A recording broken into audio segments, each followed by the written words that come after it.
बिस्मिल्लाहिर्रहमानिर्रहीम। उम्मीद है आप ठीक होंगे। इस वीडियो में आपके लिए जनरल नॉलेज है। इसमें क्विज टाइप क्वेश्चंस हैं दुनिया के बारे में, और स्टूडेंट्स के लिए तो ये वीडियो बहुत ही अच्छी है। तो हम शुरू करते हैं। आज हम बात करेंगे कॉन्टिनेंट्स क्या होते हैं, कितने कॉन्टिनेंट्स हैं और उनमें फ़र्क क्या है, और वो कहाँ कहाँ कैसे लोकेट करते हैं, बनते कैसे हैं। बर्रे आज़म की तारीफ़ क्या है। खुश्की का बहुत बड़ा टुकड़ा बर्रे आज़म कहलाता है, जहाँ पे बहुत सारे ममालिक होते हैं और ये मुस्तकिल तौर पे खुश्की का हिस्सा रहता है। और जो आइलैंड्स वगैरह होते हैं वो खुश्की के छोटे टुकड़े होते हैं। वो कभी कभी समुंदर की लपेट में भी चले जाते हैं, कभी वो नमूदार भी हो जाते हैं, लेकिन बर्रे आज़म मुस्तकिल खुश्की का एक टुकड़ा रहता है। ज़मीन पर कितने बर्रे आज़म हैं? ज़मीन पर 7 बर्रे आज़म हैं। एशिया, अफ्रीका, शुमाली अमेरिका, जनूबी अमेरिका। ये वो अमेरिका नहीं जो एक कंट्री है, हम उसकी बात नहीं कर रहे। हम एक खित्ते और रीजन की बात कर रहे हैं, एक कॉन्टिनेंट की बात कर रहे हैं। और शुमाली अमेरिका में कई मुल्क हैं, जनूबी अमेरिका में भी इसी तरह कई मुल्क हैं। फिर यूरोप है, एक कॉन्टिनेंट है यूरोप। पूरे जो यूरोपियन कंट्रीज़ हैं उनको हम इसलिए यूरोपियन कहते हैं क्योंकि यूरोप के कॉन्टिनेंट में वो वाक़ हैं। फिर एक कॉन्टिनेंट है ऑस्ट्रेलिया। ऑस्ट्रेलिया एक मुल्क भी है और एक कॉन्टिनेंट भी है, और वहाँ पे ऑस्ट्रेलियन कॉन्टिनेंट के अंदर बहुत सारे मुल्क हैं। एक अंटार्कटिका है जहाँ बर्फ़ जमी रहती है, वहाँ इंसान नहीं रहते, लेकिन वो बहुत बड़ा एक रीजन है, तो उसको भी हम एक कॉन्टिनेंट कहते हैं। सबसे बड़ा बर्रे आज़म कौन सा है? ये बर्रे आज़म एशिया सबसे बड़ा है। सबसे छोटे बर्रे आज़म का नाम क्या है? बर्रे आज़म ऑस्ट्रेलिया सबसे छोटा है अपने साइज़ के एतबार से। अच्छा, बर्रे आज़म बनते कैसे हैं, कॉन्टिनेंट बनते कैसे हैं? जब खुश्की का एक टुकड़ा दरमियान में कट कर 2 हिस्सों में तकसीम हो जाए और उससे वो टुकड़ा उसके दरमियान में वो 2 टुकड़ा बन जाए और उसके दरमियान में पानी आ जाए, समुंदर आ जाए, तो हम वो अलग से बड़ा एक बर्रे आज़म बन जाता है।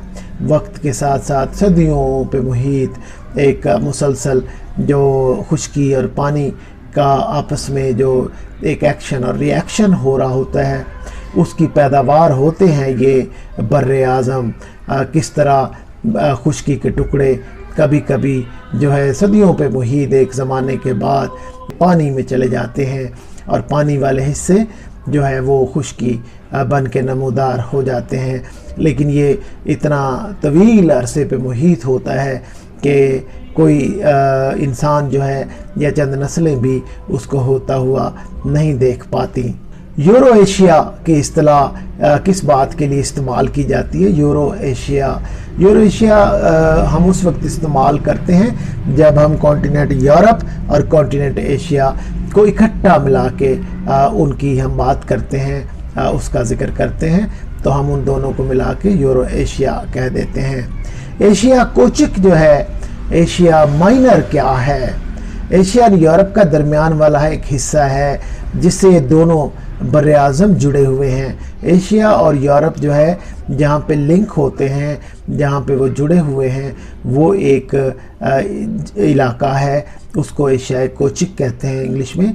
एशिया माइनर कहते हैं छोटे को, छोटा एशिया उसको कहते हैं, छोटा एशिया। ये दोनों बर्रे आज़म को जोड़ने का ये काम करता है, इसने लिंक किया हुआ है इन दोनों बर्रे आज़म्स को।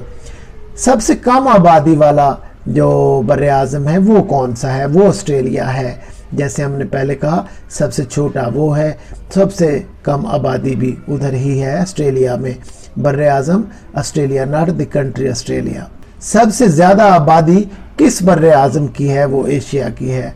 यहाँ पे आबादी इंसानों की तादाद है वो ज़्यादा है, मगर यूरोप जो है वहाँ इंसानों की तादाद तो ज़्यादा नहीं, मगर वो गुंजान आबाद है, यानी वहाँ पे पास मुल्क हैं, पास लोग रहते हैं, और जो है वहाँ पे वो मोर पॉपुलेटेड है। मतलब वहाँ पे पॉपुलेशन की जो कुर्ब जो होता है, नियरनेस और करीब का एलिमेंट जो होता है उसको शो करता है पॉपुलेटेड। मतलब थोड़े से फ़र्ज़ करो जैसे कच्ची आबादियाँ होती हैं वो ज़्यादा पॉपुलेटेड होती हैं और पोश एरियाज़ के मुकाबले में, क्योंकि वहाँ पे बड़े घर और कम लोग रहते हैं तो वो ज़्यादा पॉपुलेटेड नहीं होते। और जो छोटे और स्लम एरियाज़ होते हैं वहाँ पे ज़्यादा वो पॉपुलेटेड होते हैं, क्योंकि थोड़े रकबे में ज़्यादा लोग वहाँ पे रह रहे होते हैं। तो यूरोप के अंदर जो है वो ज़्यादा पॉपुलेटेड बर्रे आज़म है। इतने ज़्यादा कंट्रीज़ हैं पास पास छोटे छोटे यूरोप के अंदर, तो इसलिए उसको ज़्यादा पॉपुलेटेड यानी गुंजान आबाद कॉन्टिनेंट यानी बर्रे आज़म कहा जाता है। कौन सा बर्रे आज़म है जो बेआबाद है, वीरान है, वहाँ आबादी नहीं है इंसानों की? वो अंटार्कटिका है। अंटार्कटिका बर्फिस्तान का इलाका। कॉन्टिनेंटल ड्रिफ्ट क्या होती है? अब कॉन्टिनेंट कहते हैं बर्रे आज़म को। कॉन्टिनेंटल ये एडजेक्टिव है, मतलब समथिंग अबाउट कॉन्टिनेंट। कॉन्टिनेंट की ड्रिफ्ट कहते हैं इधर से उधर चले जाना, उधर से इधर चले जाना, इसको कहते हैं ड्रिफ्ट। जैसे हवा चलती है या हवा के दोष पे कोई चीज़ चलती है, इधर उधर मूव करती है। तो कॉन्टिनेंटल ड्रिफ्ट क्या होती है? बर्रे आज़मों का एक दूसरे से दूर हट जाना, सिरक जाना, कभी पीछे कभी आगे बढ़ जाना बर्रे आज़मों का, उसको कहते हैं कॉन्टिनेंटल ड्रिफ्ट। कि कॉन्टिनेंट जो है अपनी जगह से आगे पीछे हो जाते हैं। गोंडवाना लैंड जो है क्या है? गोंडवाना लैंड जो है वो क्या है? इससे क्या मुराद लिया जाता है? ये खुश्की का वो टुकड़ा है जिसके टूटने से दो कॉन्टिनेंट हैं, अमेरिका जो शुमाली और जनूबी कॉन्टिनेंट है, दो कॉन्टिनेंट हैं, और अंटार्कटिका है, ये वजूद में आए। इसके ये वो खुश्की का टुकड़ा है जो टूटा और दरमियान में एक गैप पैदा हुआ, जिससे शुमाली अमेरिका और जनूबी अमेरिका और अंटार्कटिका ये वजूद में आए। तो ये एक टूटने का, खुश्की को टूटने के अमल का नाम है गोंडवाना लैंड।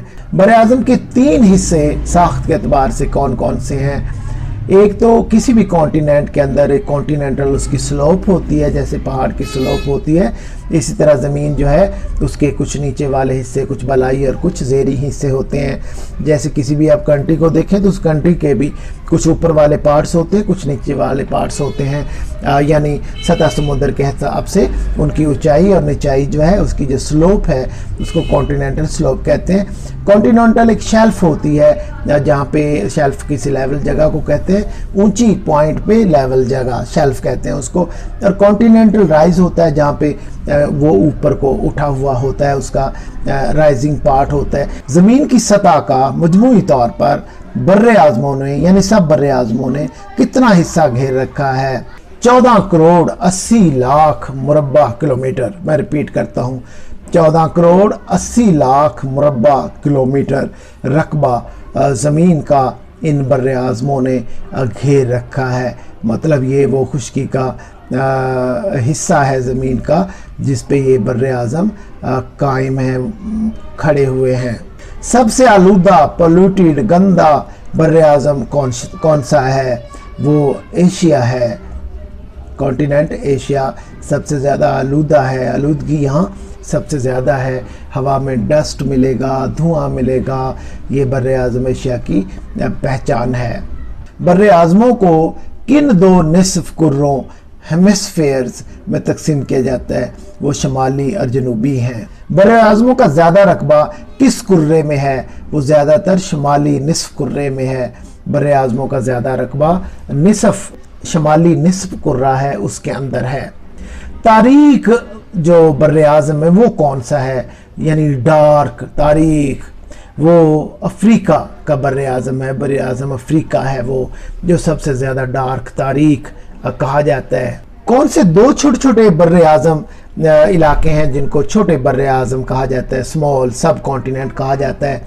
एक तो बर्रे सगीर पाक व हिंद को सब कॉन्टिनेंट कहा जाता है, यानी अलग से छोटा एक बर्रे आज़म। सगीर छोटे को कहते हैं, बर जो है खुश्की के हिस्से को, बर खुश्की के हिस्से को कहते हैं, सगीर छोटे को कहते हैं, पाक व हिंद का ये इलाका जो है इसको स्मॉल कॉन्टिनेंट कहा जाता है, छोटा कॉन्टिनेंट कहा जाता है। दूसरा फिर एक है ग्रीनलैंड, ये भी एक सब कॉन्टिनेंट है, सब कॉन्टिनेंट इसको कहते हैं, सब मतलब स्मॉल को कहते हैं सब। माइक्रो कॉन्टिनेंट्स क्या होते हैं?